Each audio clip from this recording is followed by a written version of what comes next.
Hello and hi everybody, Dan John here, and this is to my friends who are in the inner circle or want to be in the inner circle.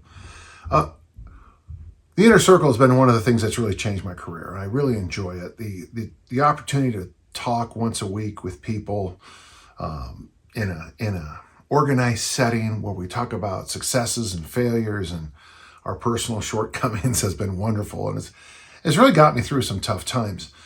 In the inner circle, we spend a lot of time talking about our personal value system, and then we do a lot of little assignments like the 5-2 assignment. Whether or not in the inner circle doesn't really matter, because I want to share something that I do every December and even into January is fine. But once a year, I sit down and I review the year. Now, there's nothing new about that. In fact, in my 1986 file, it says year in review. And later I adapted it into a better assignment, I think.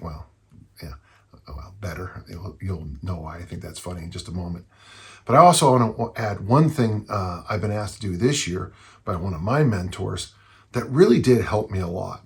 So in the inner circle, we start with the values assignments. We talk about the 5-2 assignment, where we want to be, what tools we're going to use. We're going to try to figure out some nice little, to use Nick Peterson's phrase, bumpers. We're trying to figure out a good way to get to our goals, to sustain them, and to live a very happy life. To prepare for this, one of the things I do every year are these two assignments. The first one, let me just give it to you. I've been doing it a long time. Every year I sit down with my computer now, but back in the day with a piece of paper, and I would write out my best and worst year list of the year in the preceding year. And it doesn't sound like much of an assignment, but even in the worst of years, and I've had a couple of tough ones in the past few years, and trust me, since 1979 when I graduated from college, there's been at least one event every year that just makes me go, wow, that was this year, that was that year. In candor, in 1980 is the year my mom died. But wonderful things happened the year my mom died. So you could say the worst thing that happened to me in 1980 was my mom died, but there were so many other wonderful things that went on. It helped me to move into my graduate degrees and get unstuck.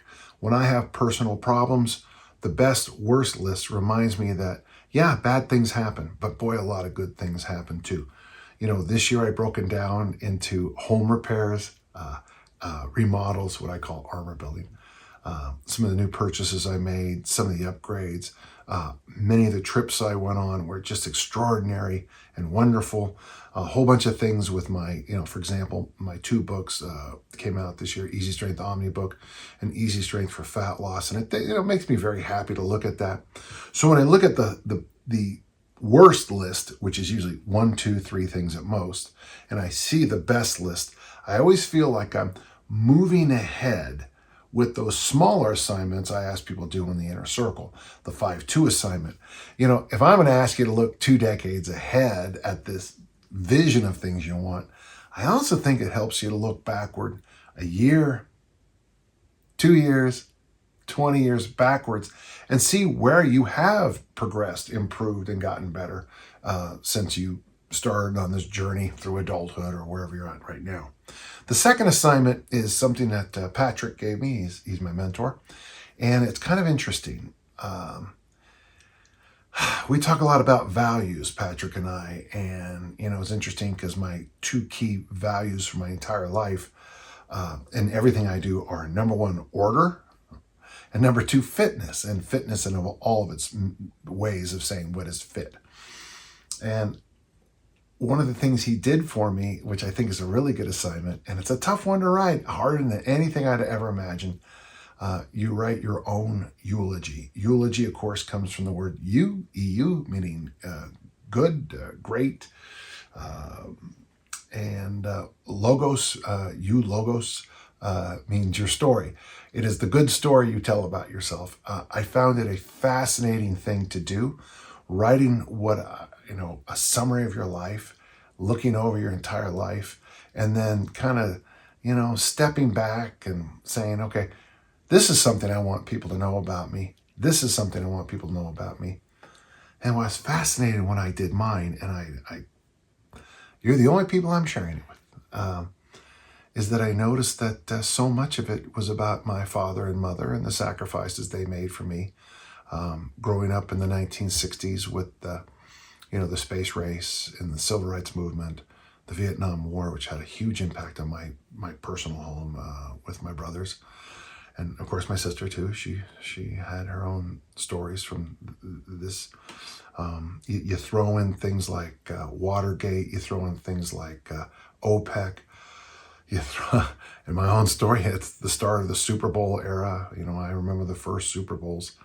But when it was just interesting to stop and look and say, wow, this is an interesting thing. How much of who I am today, when the Super Bowl is in the 50s, and I'm older than that, to look at how tiny events in my past shaped the vision I have of my life, then the vision I have for the future. So, Inner Circle members, I hope you take my advice. Spend a little time on your best worst list for this year, and also, if you get a chance, write your eulogy and see how that compares with your values. The eulogy and the values assignment, when you take those two together, give you a real insight about the way you operate. Well, thanks so much. I'm Dan John, and I hope to see you all in the Inner Circle very soon.